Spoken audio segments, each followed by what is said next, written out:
Previously The problem is that the universe didn't care about what is logical to your brain. on A.I Dawah. That hurts me a lot more when you understand that I am a physicist. Assalamu alaikum and welcome to another episode of A.I Dawah. Each week, me and ChatGPT answer the most absurd arguments made by non-Muslims on TikTok, Twitter, Facebook and even the YouTube comment section. Tune in every Saturday for our latest episode.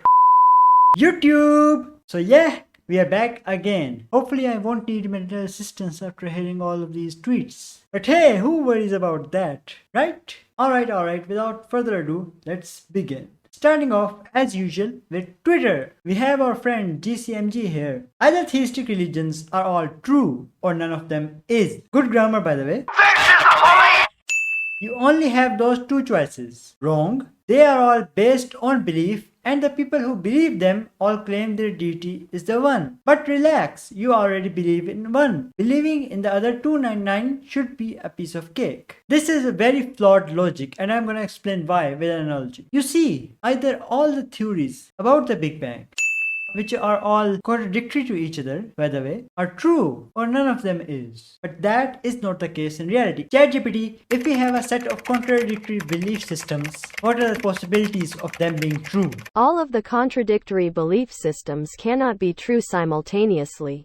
Either all of them are false or at least one of them is true. Lo and behold, I got a special guy for you. A guy by the name Ramneek Singh with the flag of Ukraine, India, and Israel all in one bio. Let's see what intellectual, intelligent things this guy, my man here, has to say. I thank God that I wasn't born a Muslim. I'm a theist. I'm really concerned about your cognitive health. Moving on, we got with ourselves rational thinker here. Let's see if he can make rational sense as well. Number 1. God is not real. Making a claim without providing any evidence. ChatGPT, does the statement God is not real be backed by evidence or not? Yes, the statement God isn't real would typically require evidence to support its claim. Believing so is the delusion. 3. Evil is a belief system based on hating others who only want love and equality. So you're telling me the genocidal maniacs, all of them were not evil? They just wanted love and equality for themselves. Evil does not exist, according to you. Am I right? Yeah, I think even the atheists are gonna disown him, so don't worry. I definitely hope so. Alrighty, I got my earbuds in and we're gonna start with TikToks. So a quick little question for theists. Alright, we got a question for ourselves. That doesn't happen very much. What if you're wrong? I get this question as an atheist all the time, but I never really see it flipped onto theists. So what if you're wrong? Alright, this is an interesting one. So basically what he's asking about is called the Pascal's wager. And I don't usually use that argument against the theists per se. But what if I am wrong about believing in God? I would have lived my life contently with good morals and peacefully, and hopefully would have died with children and family surrounding me. I would just return to dust and it will all be meaningless, right? According to the theistic paradigm. But if I'm right and you are wrong, my dear atheist, are you comfortable with living out that possibility? That's a question to think about. Now I know I said that I don't use the Pascal's wager on atheists, but I want to use it on ChatGPT today. I'm going to write up the whole scenario for ChatGPT because it will take too long for me to say it out loud. And let's hear the ChatGPT's answer. The religious person is favored in Pascal's wager due to the potential for eternal reward, heaven, if God exists, while the atheist faces the potential for punishment, hell, for rejecting God. Now that was quite interesting, but looking at the title of this next TikTok, I think it's gonna be even more fun to watch. Religion doesn't have ethics. What are ethics? Ethics involves understanding and making decisions about what is right and wrong, and how we should behave in our daily lives. Then religions do have ethics, by that definition. They have orders. See, what you have is a dictator who says, this is how you're supposed to behave.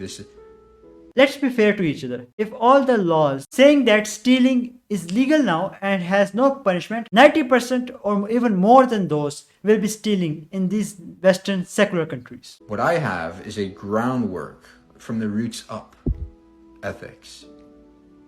Oh my god, don't get me started on your groundwork. To be honest, I'm quite fed up with liberals. And sidetrack on this TikTok. Have you guys seen the video of Germany where a young boy is being taken from his family just because they were teaching him that homosexuality is a sin in Islam? So yeah, these are the ethics, the groundwork from which liberalism controls everything.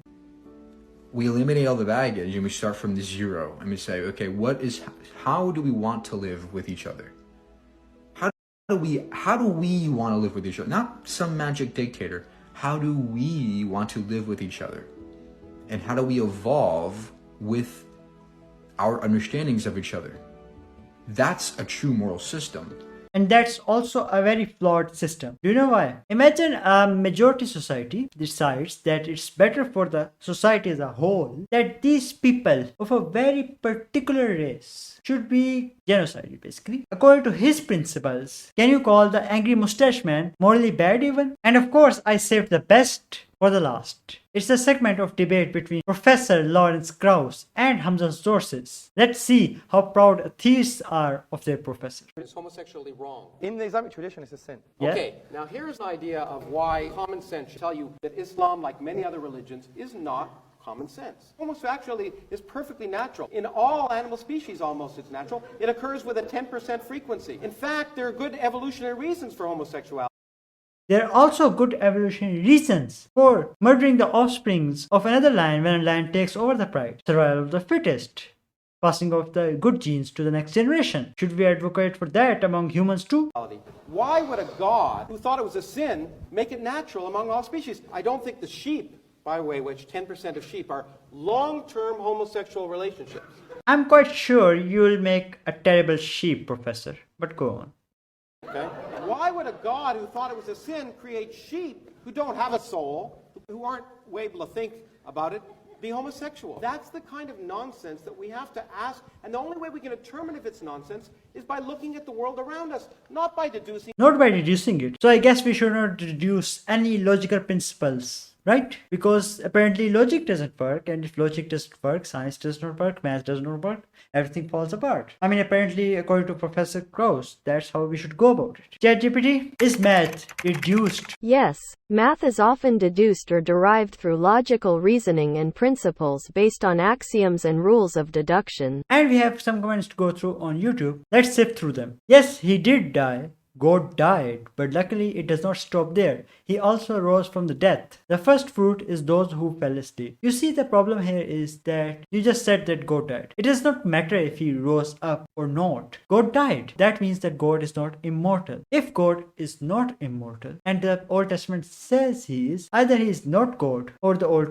Testament is lying. Which one would you want to pick? And we're going to end this episode by looking at a Facebook comment. My dear Muslims, what meaning of half moon with star on top of mosque? I know that Christian is trying to instigate Allah is the moon god. I'm not even going to entertain that argument. In fact, I'm just simply going to answer that question. Or ChatGPT can do that for me. ChatGPT, when did the star and the symbol of the moon gets associated with Islam? The symbol of the star and the crescent moon became associated with Islam during the Ottoman Empire in the 18th century, but it is important to note that this symbol is not universally recognized or officially adopted as a symbol of Islam. We don't really care as Muslims if we see that symbol or not. And with that, we come to the end of the episode. Hopefully you loved it. Let me know down your thoughts in the comments below. And yeah, I'll see you next time. Take care. Assalamu alaikum.